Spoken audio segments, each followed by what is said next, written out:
Bon, ça vous parle? Vous voyez où je veux en venir?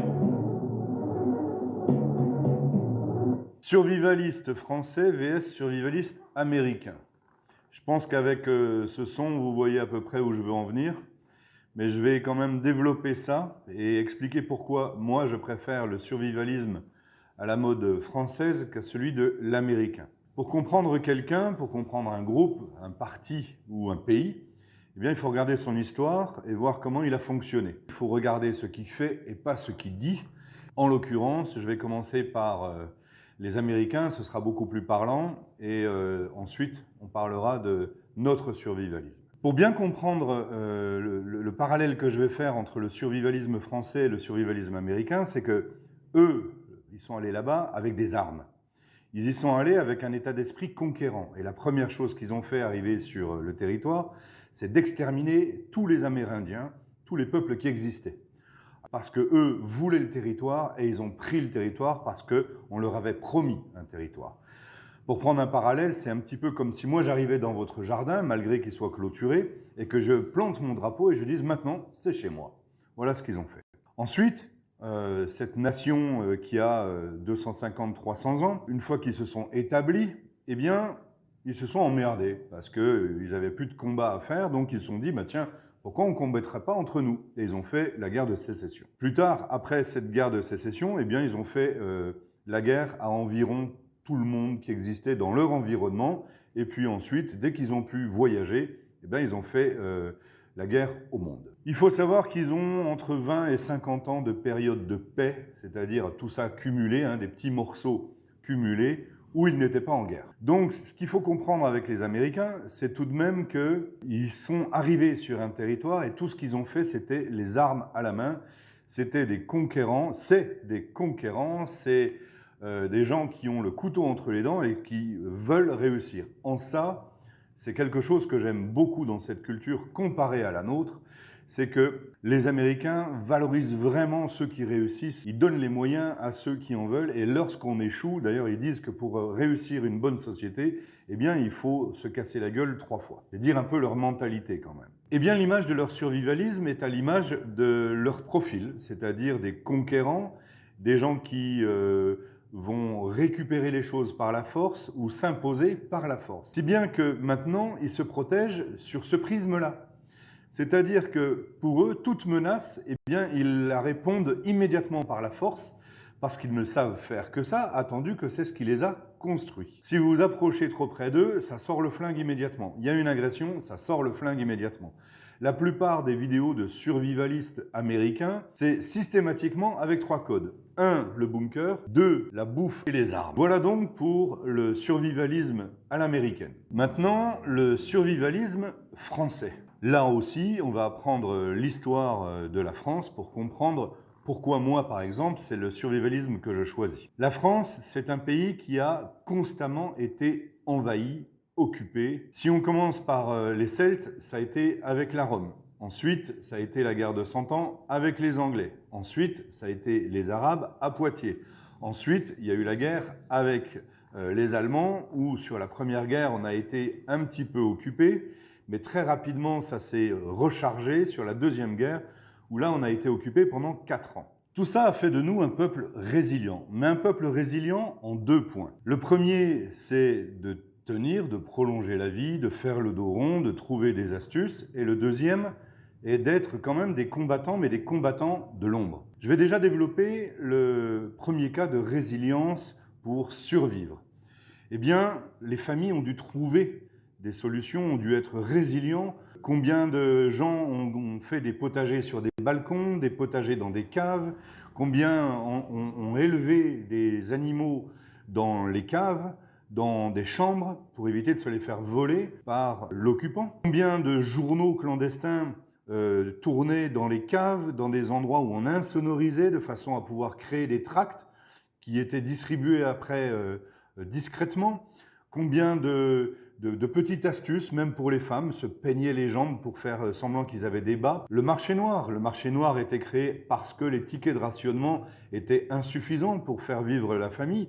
Donc combien de BLM ont été faits, combien de trocs ont été faits. Les ersatz également, on fabriquait du beurre avec du saindoux ou avec de la margarine. On faisait du café avec des glands torréfiés ou de l'orge. Beaucoup de soupes étaient faites avec les restes. On gardait les crotons de pain pour un peu plus tard et les mettre dans la soupe. Donc ça, c'est la véritable résilience en faisant le dos rond. Ensuite, pour le deuxième point, ça ne veut pas dire que parce qu'on est résilient et qu'on fait le dos rond, qu'on n'est pas des combattants. Nous sommes des combattants. Et on est même des très bons combattants. Le seul problème, c'est qu'il faut être poussé dans nos retranchements pour que le guerrier, pour que la résistance se mette en place.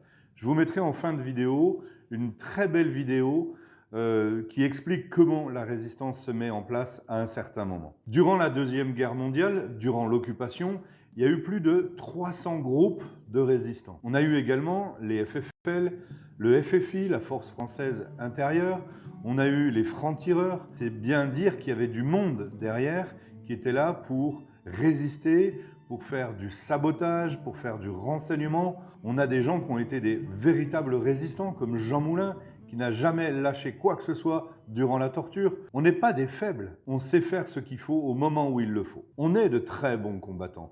Même dans le combat, on a trouvé de la résilience, c'est-à-dire qu'on a su s'adapter au terrain. Nos aïeux ont dormi dans des conditions incroyables, ont dormi dans la forêt, ont dormi dans des grottes, dans des granges, dans des caves. Là aussi, la résilience était forte. Donc voilà pourquoi je préfère et de loin le survivalisme à la française qu'à l'américaine. J'imagine que tous ceux qui se tournent vers le survivalisme à la mode américaine sont des peureux. Parce que ce qui fait qu'on a peur, c'est justement qu'on n'est pas sûr de soi. Et si vous vous formez, si vous vous documentez, vous allez gagner en assurance et donc vous aurez plus peur. Ce qui fait qu'on réagit par peur, c'est qu'on est dans l'émotionnel. Et lorsqu'on est dans l'émotionnel, il y a 3 modes de réponse qui sont le combat, la fuite ou l'inhibition. Donc le choix du combat est une réaction émotionnelle, donc une réaction certainement faite par la peur. Moi, ce que je propose comme alternative, et celle que j'enseigne, c'est d'être plutôt raisonné et d'être plutôt cerveau gauche, plus intellectuel, plus rationnel, plus posé. Et lorsqu'on arrive à prendre du recul sur ces émotions et qu'on est plus dans l'intellectuel, on va trouver des solutions. On va savoir qu'est-ce qu'il vaut mieux faire par rapport à la situation. Mais pour pouvoir bien choisir, il faut que notre cerveau soit nourri d'expérience, parce que l'expérience, c'est réellement ce qui est validé par le cerveau parce qu'il l'a expérimenté. Alors que le savoir n'est pas validé à 100% par le cerveau parce qu'il n'a pas pu l'enregistrer dans ses gènes, dans son émotionnel, dans le corps. Je suis originaire de Franche-Comté et lorsque j'étais enfant, on avait toujours des bougies, de la nourriture, de l'eau, plein de choses, au cas où. Au cas où, je l'ai entendu toute ma jeunesse. Rien que j'en parle, j'en ai des frissons, parce que c'est vraiment ce qui a bercé ma jeunesse, il faut avoir au cas où. Au cas où il y a une coupure d'électricité, au cas où il y a 2 mètres de neige, au cas où on est bloqué, ou au cas où il y a quoi que ce soit. Voilà pourquoi j'aime vraiment la survie à la mode française, parce qu'elle n'est pas basée sur l'émotionnel, la colère, la peur, ou je ne sais quoi, elle est basée sur l'expérience, sur l'intellect, sur quelque chose qui est beaucoup plus rationnel, pragmatique et réaliste. C'est toujours ce qui, moi, a été mon leitmotiv pour que ce soit mes stages ou construire mes livres.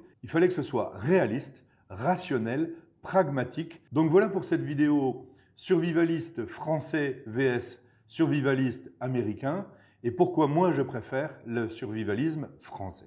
Be aware, be ready, soyez conscients, soyez prêts. Ne pensez pas que la France était résistante.